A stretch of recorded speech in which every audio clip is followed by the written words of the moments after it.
Welcome back to this effect tutorial series. My name is Plague, and let's get into chorus.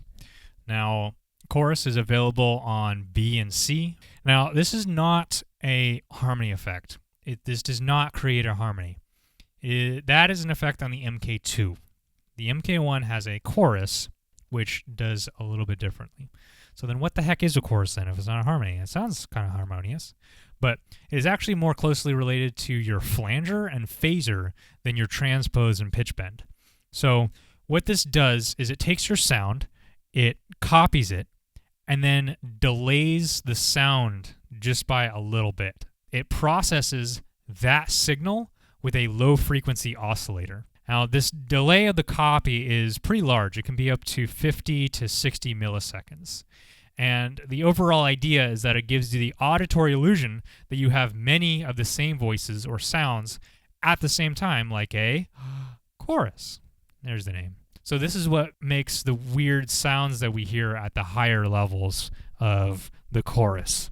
So, for example, if I have a really high rate chorus, this is weird. Ooh.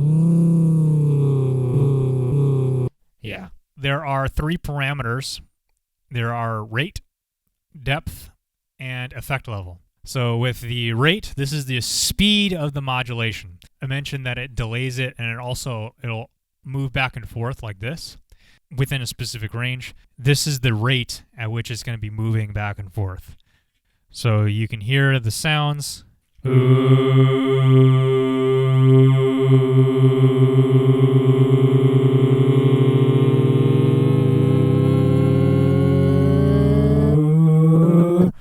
Sounds kind of like the THQ logo. What the hell?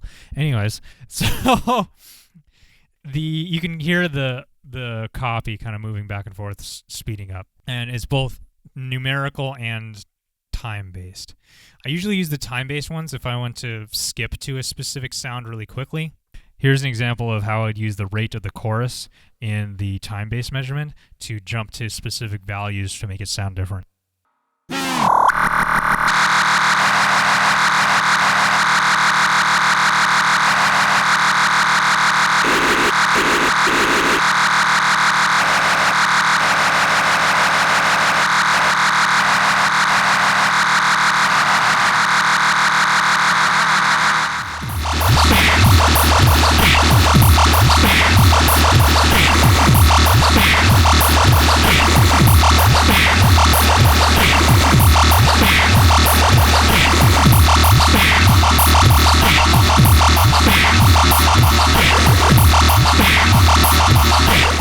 After rate, we have depth. The depth is how strong the effect is. So the higher the depth, the more pronounced the chorus will be.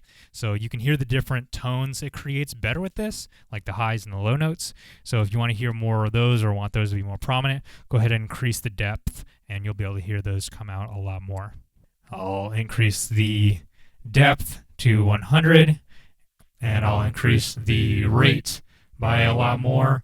And you can hear the difference in which the depth is making on the sound.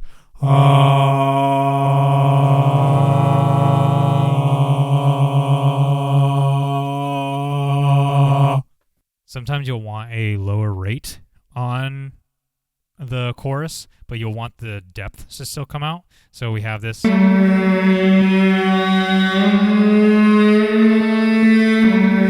So it makes a little bit of a difference, but when paired with other effects, like say reverb or an octave,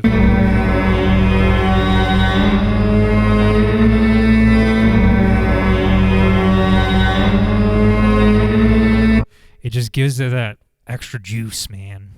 You can have even a low rate, even of 0, and a high depth, and it'll still kind of come out a little bit. And then finally we have E level. This is the effect level. This is how much of the effect is applied to the original sound. Kind of like balance, but you don't lose any of the original sound when you turn it up. And this is controlled by the effect knob.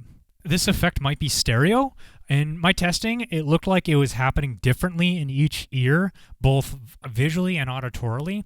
So this chorus on this device, the MK1, sounds like it is it happening in both ears. This means that this effect on this device makes 2 copies and modulates them differently, which would make sense to why you hear 2 different tones. Chorus just adds flavor to your dish. That's basically what it does. You can also do other weird effects with it, but chorus, just apply a chorus on your track effect, especially to harmonies. Anything that sounds harmonious will sound good with this. Basically, chorus just adds flavor to your dish. That's all. Just try adding a plain chorus, a basic 50s chorus, to each part of your meal and hear how it tastes. And the weird and cool stuff happens at the extremes. So like max out your chorus completely and just hear how it transfers your voice or other effects that you might have on it. And it can give your voice a kind of wavy sound or make it even sometimes scary too. And hear how it oscillates differently in different tracks of yours. So like here's an example. So we can have this. Throw them into the incinerator.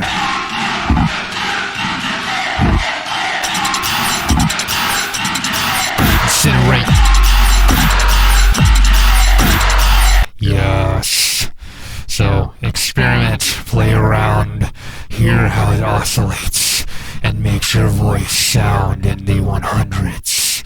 But if you want something that's a little more tame, I would recommend that you put it down to all 50s and just hear how it sounds to your voice. The chorus sounds really good with a guitar. It gives it such a sweet sound. Why am I still using food references in my script? Stop. Jesus. Anyways, it works really well with things in harmony as well as effects with harmony.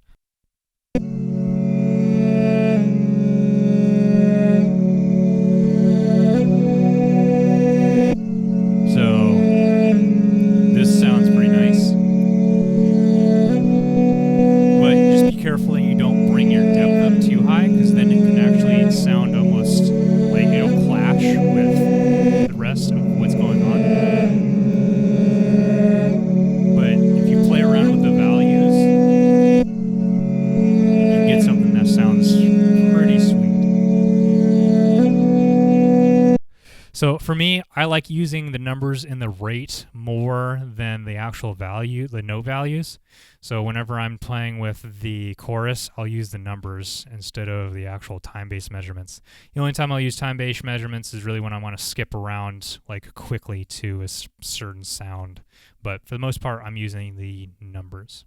Lastly, I have some resources to learn more about the chorus effect in the description. Definitely check those out. Those are some of the sources that I used to make this video. And finally, let us listen to a track that utilizes the chorus to hear how it sounds in a whole song.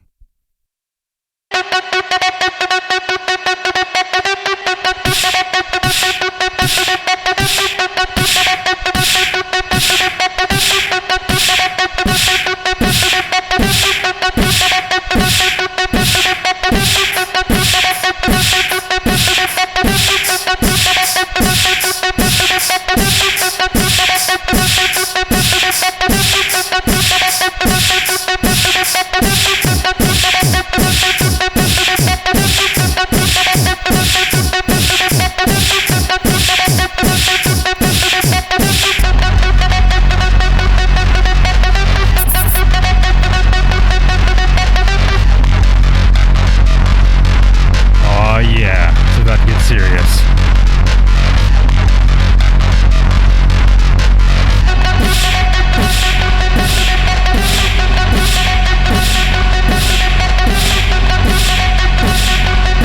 Let's go!